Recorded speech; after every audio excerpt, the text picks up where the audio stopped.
South പാലത്തിന് സമീപം ഒരു വലിയ ദുരന്തം ഒഴിവായി എന്നതാണ് ആശ്വാസം. അതെ, തീർച്ചയായും. ആക്രി ഗോഡൌണിൽ സൂക്ഷിച്ചിരുന്ന 12ഓളം ഗ്യാസ് സിലിണ്ടറുകൾ പൊട്ടിത്തെറിച്ചായിരുന്നു അപകടമുണ്ടായത്. അപകട സമയത്ത് ഗോഡൌണിൽ ഉണ്ടായിരുന്ന 9 ഇതര സംസ്ഥാന തൊഴിലാളികളെ കൃത്യസമയത്ത് ഒഴിപ്പിക്കാൻ സാധിച്ചതാണ് അപകടത്തിന്റെ വ്യാപ്തി കുറഞ്ഞത്. തീ പടർന്നത് റെയിൽവേ ട്രാക്കിന് സമീപമായതിനാൽ 2 മണിക്കൂർ നേരം ട്രെയിൻ ഗതാഗതം തടസ്സപ്പെടുന്ന സാഹചര്യവും ഉണ്ടായി.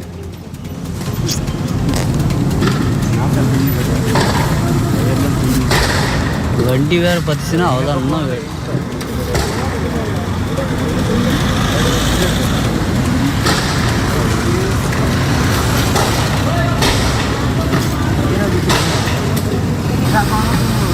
இன்னும் 2-3 லைன் இருக்குதுல்ல, எல்லாம் ஆஃப் பண்ணிடுவான்னு நினைக்கிறேன். ഇത്രയും വലിയ ആശങ്കപ്പെടുത്തുന്ന ഒരു തീപിടുത്തമാണ് ഉണ്ടായത്. ബിനിൽ അവിടെ നിന്ന് വിവരങ്ങളുമായി ചേരുന്നുണ്ട്. ബിനിൽ, ആശങ്കപ്പെടുത്തുന്ന ഒരു വാർത്തയാണ്, പക്ഷേ വലിയൊരു ദുരന്തം ഒഴിഞ്ഞു പോയതിന്റെ ഒരു ആശ്വാസം കൂടിയുണ്ട്. എന്താണ് തീപിടുത്തത്തിന്റെ യഥാർത്ഥ കാരണം എന്നതുൾപ്പെടെയുള്ള വിവരങ്ങൾ ലഭ്യമാകുന്നുണ്ടോ? അതിന്റെ ഉടമ പറഞ്ഞത് ഒരുപക്ഷെ ദുരൂഹതയുണ്ടാകാം എന്ന തരത്തിലൊക്കെയാണ് അദ്ദേഹത്തിന്റെ പ്രതികരണം വന്നത്. കാര്യങ്ങൾ നിയന്ത്രണ വിധേയമായിട്ടുണ്ട്. എങ്ങനെ പോകുന്നു ഇതിന്റെ മറ്റു വിവരങ്ങൾ? എവിടെയായി അന്വേഷണം?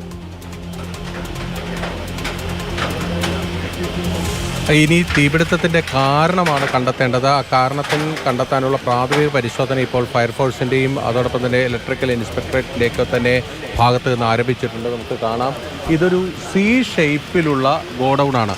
ആ സി ഷേപ്പിലുള്ള ഗോഡൗണിന് മുന്നിലായി ഇതുപോലെ ഒരു 3 മുറികളുണ്ട്. അതിൽ ഒരു വീടുമുണ്ട്. അതാണ് ഇതിലേറ്റവും പ്രധാനപ്പെട്ട കാര്യം. നമ്മളിപ്പോൾ കാണുന്നത് ഈ തീപിടിച്ച ഗോഡൗണിനോട് ചേർന്നുള്ളൊരു താമസ സ്ഥലമാണ്. ഇവിടെ സ്ത്രീകളടക്കം ഒരു കുടുംബം തന്നെ താമസിച്ചിരുന്നു. അവർ ആ തക്ക സമയത്ത് ഓടി രക്ഷപ്പെട്ടതുകൊണ്ടാണ് അവർ വലിയ ദുരന്തത്തിൽ നിന്ന് രക്ഷപ്പെട്ടത്. ആ വീടിൻ്റെ ഒരു ഭാഗം തന്നെ നമുക്ക് കാണാം ഇത്തരത്തിൽ പൊട്ടിപ്പൊളിഞ്ഞ് തീപിടിച്ച് ആ ഭിത്തി തന്നെ തകർന്നു കിടക്കുകയാണ്. അതിനകത്തേക്ക് പോലും കയറാൻ കഴിയാത്ത വിധം വലിയ ചൂടാണിപ്പോൾ ആ മുറിക്കുള്ളിൽ നിന്ന് നമുക്കിപ്പോൾ പുറത്തേക്ക് വന്നുകൊണ്ടിരിക്കുന്നത്.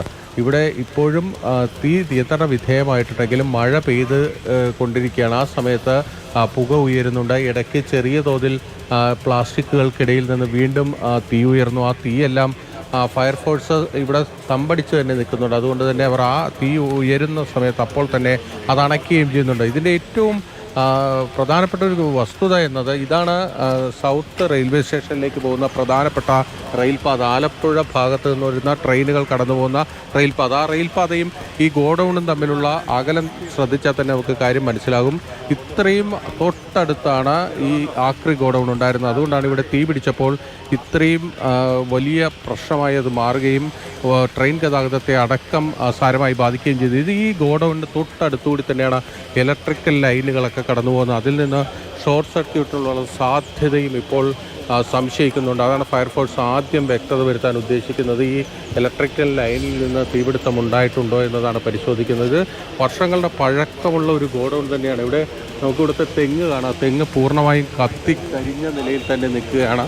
ഈ ഗോഡൗണിൻ്റെ ഈ ഒരു ഭാഗത്താണ്, അതായത് ഈ റെയിൽവേ ട്രാക്കിനോട് ചേർന്നിട്ടുള്ള ഭാഗത്താണ് തീപിടുത്തം ഉണ്ടായത്. അതുകൊണ്ടാണ് ട്രെയിൻ ഗതാഗതം ഏതാണ്ട് 2 മണിക്കൂറോളം നിർത്തിവെക്കേണ്ടി വന്നത്. പുലർച്ചെ 1 മണിയോടുകൂടി തീപിടുത്തമുണ്ടായി. 5 മണിയോടുകൂടിയാണ് തീ നിയന്ത്രണ വിധേയമാക്കാൻ കഴിഞ്ഞത്. ഇപ്പോഴും ഫയർഫോഴ്സ് യൂണിറ്റൊക്കെ ഇവിടെ എത്തിയിട്ടുണ്ട്. പുതുതായി സംസ്ഥാന സർക്കാർ പുറത്തിറക്കിയ റോബോ സർവീസ്, അതായത് റോബോട്ടിനെ ഉപയോഗിച്ച് തീയണയ്ക്കുന്നതിനുള്ള സംവിധാനം, അതെല്ലാം തന്നെ ഇങ്ങോട്ടേക്ക് എത്തിച്ചിട്ടുണ്ട്. ഈ ഗോഡൗണിൻ്റെ ഉള്ളിലെ കാഴ്ചകൾ നമുക്കിപ്പോൾ കൂടുതൽ വ്യക്തതയോടെ കാണാൻ കഴിയും. ആ കത്തിക്കരിഞ്ഞ് കിടക്കുകയാണ് എല്ലാ സാധനങ്ങളും. അതായത് ഇതിൽ കൂടുതൽ പ്ലാസ്റ്റിക്കുകൾ ഉണ്ടായിരുന്നു. അതുകൊണ്ടാണ് ഇത്ര വേഗത്തിൽ തീപിടുത്തമുണ്ടായത്. ഇപ്പോൾ തന്നെ അതിനകത്തുനിന്ന് വലിയ രീതിയിൽ പുക പുറത്തേക്ക് വന്നുകൊണ്ടിരിക്കുകയാണ്. കാരണം ഈ മഴ നനഞ്ഞു കഴിഞ്ഞപ്പോൾ ഈ തീ പടർന്ന ഭാഗത്ത് നിന്ന് വലിയ തോതിൽ പുക പുറത്തേക്ക് വരുന്നു. രൂക്ഷമായ ഗന്ധമാണ്. കാരണം ഇവിടെ ഈ ക്യാനുകളൊക്കെ ഉണ്ടായിരുന്നു, ഒരുപാട് ക്യാനുകളൊക്കെ ഉണ്ടായിരുന്നു, പ്ലാസ്റ്റിക് ക്യാനുകൾ. അതൊക്കെ കത്തി അമർന്നിട്ടുണ്ട്. പലതും ഈ ആസിഡ് ക്യാനുകളൊക്കെയാണ്. അതുകൊണ്ടാണ് ഈ രൂക്ഷമായ ഗന്ധം പുറത്തേക്ക് വന്നുകൊണ്ടിരിക്കുന്നത്. ഇപ്പോഴും ഫയർഫോഴ്സിൻ്റെ ഒരു യൂണിറ്റ് ഉള്ളിൽ കയറി തീ പടർന്നു വരുമ്പോൾ അത് അണയ്ക്കുന്നതിനുള്ള ശ്രമങ്ങളൊക്കെ തന്നെ നടത്തുന്നുണ്ട്. ഈ ഗോഡൗണിൻ്റെ ഒരു ഭാഗം ഇപ്പോഴും തീ പടരാതെ തന്നെ നിൽക്കുന്നുണ്ട്. അതിൽ നിന്ന് ഇവിടെ എങ്ങനെയാണ് ഈ സാധനങ്ങൾ സൂക്ഷിച്ചിരുന്നതെന്നൊക്കെ നമുക്ക് വ്യക്തമാകുന്നുണ്ട്. ഇപ്പോൾ ഇതിൻ്റെ ഉടമ രാജു പറയുന്നത് ഇതിൽ അട്ടിമറിയൊക്കെ അദ്ദേഹം സംശയിക്കുന്നുണ്ട്. പക്ഷേ ഇവിടെ ഏറ്റവും പ്രധാനപ്പെട്ട കാര്യം എന്ന് വെച്ചാൽ ഇത്തരത്തിൽ അടുക്കി കൂട്ടി സാധനങ്ങൾ ഇട്ടിരിക്കുകയാണ്. ഒരു തീപിടുത്തം ഉണ്ടായാൽ അതിന് പെട്ടെന്ന് പടരുന്ന രീതിയിൽ തന്നെയാണ് ഇവിടെ സാധനങ്ങൾ ക്രമീകരിച്ചിരുന്നത്. ഇവിടെ ഫയർ ഫൈറ്റ് ചെയ്യാനുള്ള സംവിധാനങ്ങൾ ഉള്ളതായി അദ്ദേഹം പറയുന്നുണ്ട്. പക്ഷേ ഇതുവരെ അത്തരത്തിലൊരു സാധനവും ആ ഫയർഫോഴ്സിനെ കണ്ടെത്താൻ കഴിഞ്ഞിട്ടില്ല. അതുകൊണ്ട് തന്നെ അവർ വിശദമായ പരിശോധനകൾ നടക്കുന്നുണ്ട്. മറ്റൊരു പ്രധാനപ്പെട്ട കാര്യം നമുക്ക് ആ ദൃശ്യങ്ങളിലേക്ക് പോകാം. ഇത് സൗത്ത് റെയിൽവേ സ്റ്റേഷന് അടിയിലുള്ള റെയിൽവേ ഓവർബ്രിഡ്ജിന് താഴെയുള്ളൊരു ഭാഗമാണ്. ഇവിടെ ഈ രീതിയിലാണ് സാധനങ്ങളൊക്കെ കൂട്ടിയിട്ടിരിക്കുന്നത്. അതായത് ഏത് സമയവും തീപിടിക്കാൻ കഴിയുന്ന രീതിയിലുള്ള സാധനങ്ങൾ ഇതുപോലെ കൂട്ടിയിട്ടിരിക്കുന്നു. പ്രധാനപ്പെട്ട വഴിയോരത്തൊക്കെ സാധനങ്ങൾ, പ്ലാസ്റ്റിക് ക്യാനുകളടക്കം കൂട്ടിയിട്ടിരിക്കുന്നത് നമുക്ക് ഈ ദൃശ്യങ്ങളിൽ തന്നെ കാണാം. അതായത് യാതൊരുവിധ സുരക്ഷാ ക്രമീകരണങ്ങളും പാലിക്കാതെ റോഡ് വക്കിൽ ഇത്തരത്തിൽ തീപിടിക്കാൻ സാധ്യതയുള്ള സാധനങ്ങളൊക്കെ കൂട്ടിയിട്ടിരിക്കുന്നു. ആരും ചോദിക്കാനും പറയാനുമില്ല. അതാണ് ഇപ്പോൾ ഇവിടെ നിന്നുള്ള കാഴ്ചകൾ. എന്തായാലും വലിയൊരു ദുരന്തം ഒഴിവായി എന്ന് തന്നെ പറയാം. എന്തായാലും ഇക്കാര്യത്തിൽ ഫയർഫോഴ്സും പോലീസും ഒക്കെ തന്നെ കേസെടുത്ത് അന്വേഷണം ആരംഭിച്ചിരിക്കുകയാണ്. ഇവിടെ മതിയായ സുരക്ഷാ ക്രമീകരണങ്ങൾ, ഇതുപോലെ ഈ മാനദണ്ഡങ്ങളൊക്കെ ലംഘിച്ചുകൊണ്ടാണ് ഇത് മുന്നോട്ട് പോകുന്നത്. അങ്ങനെ എന്തെങ്കിലും പരാതികൾ നേരത്തെ ഉണ്ടായിട്ടുണ്ടോ? ഇപ്പോൾ ബിന്നിൽ കാണിച്ചുന്ന ദൃശ്യങ്ങളിൽ നിന്ന് തന്നെ റോഡ് സൈഡിലൊക്കെയാണ് ഇതൊക്കെ കൂട്ടിയിട്ടേക്കണം. അതൊക്കെ അല്ലാതെ ആളുകൾക്ക് യാത്രയ്ക്കൊക്കെ ഉപയോഗിക്കേണ്ട സ്ഥലമാണ്. അപ്പോൾ ആ രീതിയിൽ എന്തെങ്കിലും പരാതികൾ ആ നാട്ടുകാരുടെ ഭാഗത്തുനിന്നോ സമീപത്തെ കടകളിൽ നിന്നൊക്കെ ഉണ്ടായിട്ടുള്ളതാണോ? ഇങ്ങനെ ഒരു ക്രമവുമില്ലാതെ സാധനങ്ങൾ വെച്ചൊരു അപകടത്തിലേക്ക് നയിക്കുന്ന പോലെ കാര്യങ്ങൾ പോകാൻ കാരണം? ഇത് വർഷങ്ങൾ പഴക്കമുള്ള ഒരു ആക്രി ഗോഡൗണാണ്. ഏതാണ്ട് 30 വർഷത്തിലേറെയായി പ്രവർത്തിക്കുന്നു എന്നാണ് ഇതിൻ്റെ ഉടമ പറയുന്നത്. അതുകൊണ്ട് തന്നെ ഇത് ഓരോ കാലഘട്ടത്തിലും അത് വിപുലപ്പെടുത്തി വരുന്നു. അതിൽ കൃത്യമായി സുരക്ഷാ ക്രമീകരണങ്ങൾ പാലിക്കപ്പെടുന്നുണ്ടോ എന്ന് ചോദിച്ചാൽ അതിനൊന്നും ഒരു ഓഡിറ്റ് നടക്കുന്നില്ല എന്നതാണ് ഇതിലെ ഏറ്റവും പ്രധാനപ്പെട്ട കാര്യം.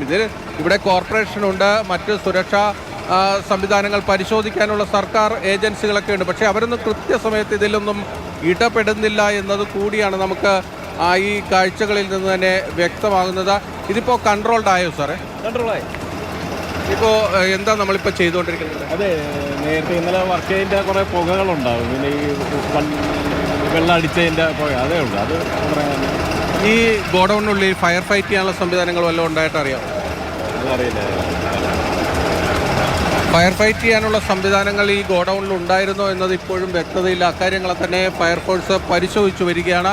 എന്തായാലും ഇപ്പോഴും ഫയർഫോഴ്സ് ഉദ്യോഗസ്ഥർ ഈ ഗോഡൗണിനുള്ളിൽ തന്നെയുണ്ട്. കാരണം പ്ലാസ്റ്റിക്കിനിടയിൽ നിന്ന് ഇപ്പോഴും ചെറിയ തോതിൽ തീ ഉയരുന്നുണ്ട്. ആ തീ ഉയരുമ്പോൾ അപ്പോൾ തന്നെ അണയ്ക്കുന്നതിനുള്ള ക്രമീകരണങ്ങൾ അവർ ഏർപ്പെടുത്തുകയും ചെയ്യുന്നുണ്ട്. ദിവിഷ്.